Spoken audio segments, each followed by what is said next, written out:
Good morning, Rabbi. Morning, Joe.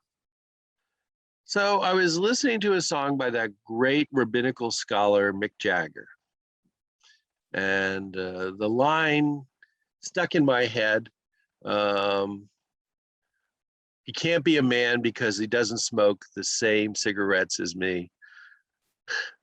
And, I can't get no satisfaction. It was a great song. And I listen to advertising and I look at, and I wonder, I've never been envious of anybody who had more than I did. And I've always been sympathetic to people who had less. But it seems like we always want a little bit more in life as a nation, as people. Everybody says, have you got a new car? Oh, you got a new car. When did you get a new house? Or when do we change the drapes? When do we get new rugs? Why do we got to get a new jacket? We got to get a new this. We got to get a new that. And I never minded having old stuff. So what is it about us? We always want the newest, the best, the latest. Well, one of our sessions, we talked about addiction, and I said that we're all addicts. That's part of being human. And you brought up something else that's part of being human, and that's being envious or being jealous of something. And it's not a quality that's good or bad. It's just, as a human being, when we look and see something, what someone may have, or someone might own, or a career someone has, it's very human to feel jealousy, to feel, I wish I had that. So the question isn't abolishing or getting rid of the feeling, because it's a feeling and it's programmed. We're hardwired to be jealous. It's how do I live with the feeling? So when I see someone going on all these whirlwind vacations and trips to Europe and all over the planet, it's kind of neat. And so I stop for a moment and say, am I jealous? And if so, what's generating the jealousy? Where is it coming from? And so it's a kind of self-inspection. However, we usually don't do that. Usually it's a knee-jerk reaction that we feel bad or we feel envious, we feel jealous. The whole basis of advertising is to make us feel bad and want something other than what we have. It's all about fanning jealousy.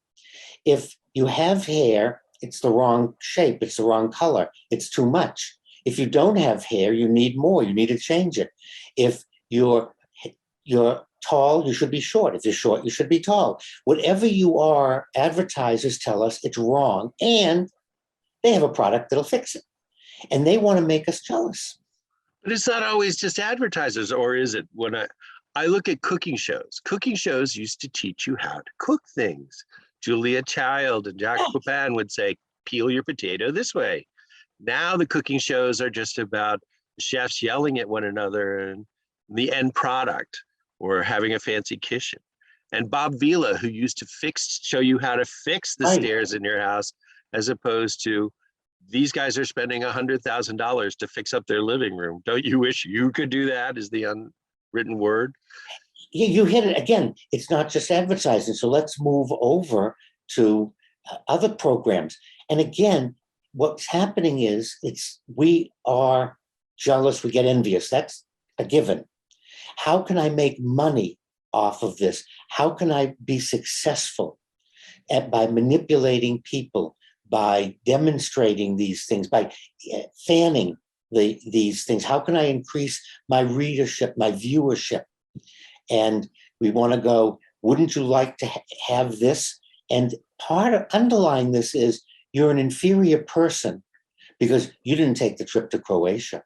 You're an inferior person because you don't have this house. You're inferior because you don't have this flooring.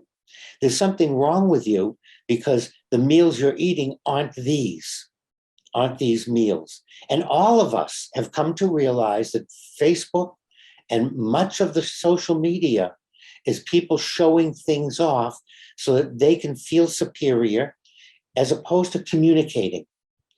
I took a trip to Montana. I want to share some of my pictures. Okay. But there was nothing in them that anyone in the universe couldn't do. Not anyone, but most people could do all of them, as opposed to showing something that one would have to be the old Arnold Schwarzenegger in order to do it, or one would have to have certain physical qualities to do it. I had pictures of visiting places that millions of people visit, not so glamorous. And it doesn't institute jealousy, it's a way of communicating. But too often we want to make someone else jealous so we can feel superior, we can feel better. And in reality, there are individuals that have more than you and I have.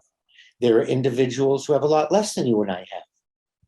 And a lot of it is the luck of the draw. A lot of it is the country. A lot of it is the social status we're born into. A lot of it we can't control. There's all kinds of things going on in life. And jealousy, envy is very, very destructive. And it can get us to do things that are self-destructive and that aren't helpful. And often I feel bad, so I don't want to feel bad. So I'm going to do something. I'm going to go shopping. I'm going to buy some stuff I don't need. And in the end, I still feel bad because none of these things will change the feeling.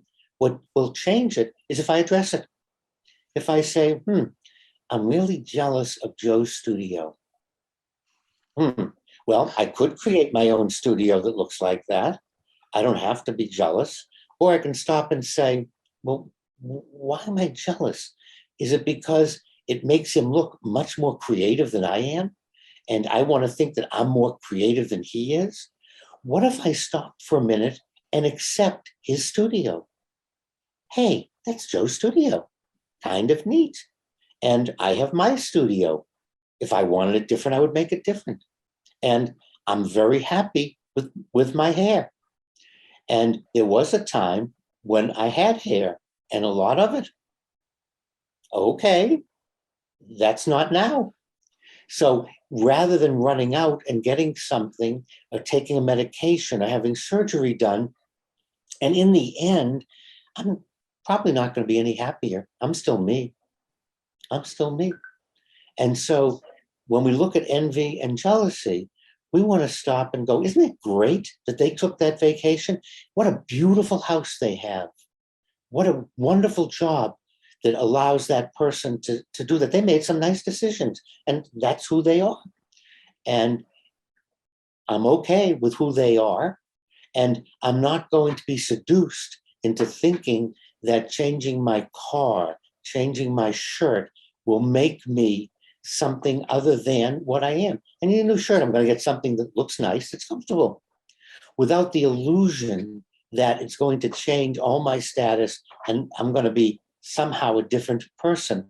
No, we're all going to be jealous, Joe. We're all going to envy other people. And so what we want to do is acknowledge that and say, I really would like to have that. I wonder if I redid my budget, or I wonder how I could get something like that. Or do I really want to change my life and live that lifestyle to afford that? It's not as simple as sometimes we think. And the social media, not the whole purpose, but a good deal of it just holds stuff up in front of us. And we start developing these feelings, and then it leads us down the wrong path. We're going to be jealous, Joe. I'm always jealous of your ability as an artist.